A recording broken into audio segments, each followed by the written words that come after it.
The crowds on Tahrir Square last year were euphoric. They toppled their president of nearly 30 years. The promise of the revolution was still there in round one of Egypt's presidential election. 13 candidates on the ballot, the first real choice most voters had ever had.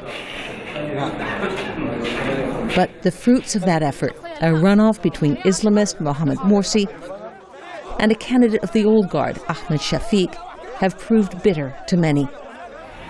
The majority of Egyptians voted for neither. Going into round two, many face a depressing decision of which candidate they dislike the least. Political sociologist Saeed Sadek is no fan of the old government. He calls it military fascism.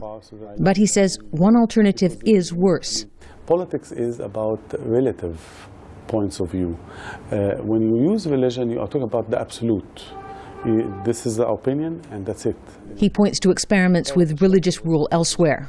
Are we going to repeat the Iranian Revolution and what the Iranian secularists and liberals did, that out of their hatred of the Shah, they collaborated with a worse political group that in the end slaughtered them.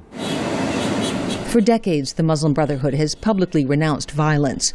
But even among Egyptians who find the group less distasteful than the military, its current promise of moderation is less than convincing.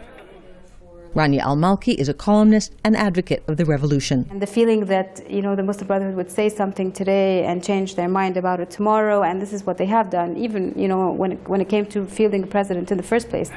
Despite her reservations, Al-Malki says at least there's hope. The Brotherhood's stated commitment to civil liberties is better than the known repression of the old guard. We are caught between, the devil and the deep blue sea. And I think in the deep blue sea scenario, some miracle can happen. But I would rather take that chance than know that we're going back to exactly where we were on the 24th of January 2011. Adding to the sense of gloom is the possibility of the worst of both. What I fear most is an alliance between military fascism and religious fascism. And this has started from the beginning of the revolution.